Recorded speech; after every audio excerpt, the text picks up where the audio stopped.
Nintendo released some new Splatoon 3 artwork last week celebrating Halloween, and yeah, it was really good to see some new artwork.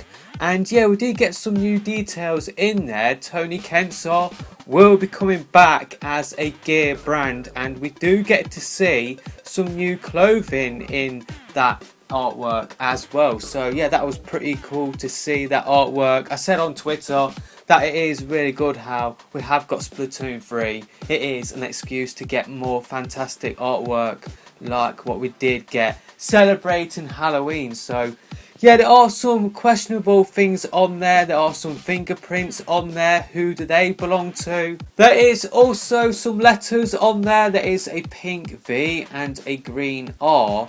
I am wondering whether that is a teaser towards who the new idols will be, or maybe the V could be an M and the R could be a P. A little bit of a stretch. I think it is VR, but that could, if it is M and P, they are the colours of Off the Hook. It could be a teaser that they will be returning in Splatoon 3. But I don't want to spend too long talking about that. What I want to do in this video is talk about Mario Party Superstars, which did come out on the Switch last Friday. I'm not sure how many of you have picked it up.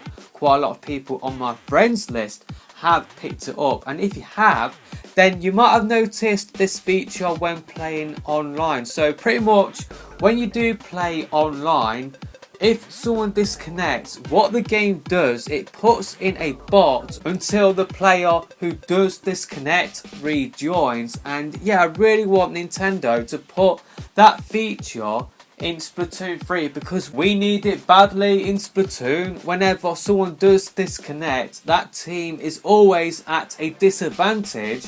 Currently in Splatoon and Splatoon 2, there is no way for an extra player to join and take that place. I have talked about this before in a separate video talking about the things that I wanted to see in Splatoon 3. It was a massive wish list video, but seeing that Nintendo have implemented this feature in Mario Party Superstars, it does make me hope that Nintendo will do the same sort of thing for Splatoon 3, a game that needs it just as much as Mario Party Superstars. Now, Nintendo did sort of improve the situation in ranked battle for Splatoon 2, because in Splatoon 1, whenever someone did disconnect in ranked battle, no matter how early they did disconnect in the match, you would always lose points. Now in Splatoon 2, if someone did disconnect early enough in the match for the game to sort of decide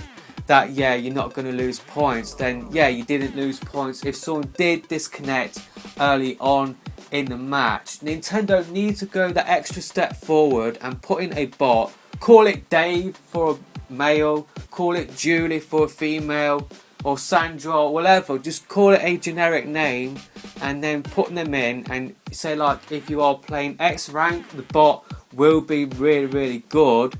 Maybe they will just focus on playing the objective. Maybe they will only be in the match until someone else does like join in, like a real player. Maybe they could implement that sort of feature. I think they should do that, but this is Nintendo we are talking about. I really have my doubts whether Nintendo will implement this feature, but they need to if they are serious about Splatoon being an esport, if they are serious about turning Splatoon into a competitive shooter. Even if they're not, it's just a feature that should be in the game regardless. It's just ridiculous how in Splatoon 2 we didn't get that feature where someone would join in a battle. We have had it in other shooters like Call of Duty, and say like if you are joining in late and you do lose the match, you don't sort of lose like your KD, or you don't have the loss on your win-loss record. So Nintendo could sort of implement that. So say like if you do join late and your team does lose, you don't lose any ranking points. But yeah, seeing how they have implemented that feature in Mario Party Superstars there were rumours, I do believe this did get confirmed, that Nintendo, with the release of Monster Hunter Rise, they did sort of introduce a new network called NPLN, I do believe it was called. But yeah, hopefully that will improve the online sort of features for Splatoon 3, and hopefully Nintendo in the netcode or in the code of the game puts in a system where if someone does disconnect, it automatically puts in a bot. Say like if you are in Turf War, you do get a bot. Maybe it could be like a C level sort of bot, so they're not really that good at the game. Maybe in Turf War, again, they could sort of implement a system where, say like if you've got a load of S plus players or X rank players in the game, they could put in a bot equivalent to that skill level, so even if you do get a bot on your team, you're not at a disadvantage. But maybe in Turf War, maybe the bot could just focus on the objective, like what I did talk about earlier. So like if a bot does join in a ranked battle match, but we need to have that feature where if someone does disconnect, a bot does join until a real life player does join in to fill in the numbers, and it really should be happening for an online multiplayer shooter.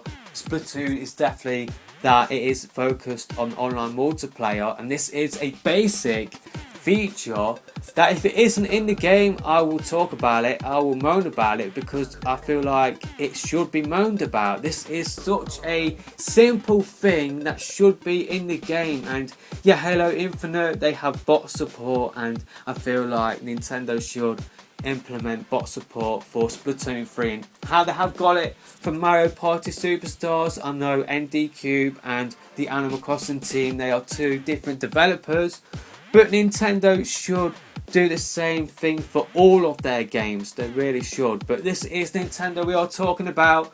They are 20-30 years behind the competition when it does come to online multiplayer. So my hopes for this actually happening in the game when we do get the game next year are very, very low. But yeah, I just wanted to, how they have got it in Mario Party Superstars, I just wanted to say we should have it in Splatoon 3 as well. So that is pretty much it with this video. I probably might make separate videos to points that I did make in that massive long video. I do believe I talked about 40 things I wanted to see in Splatoon 3.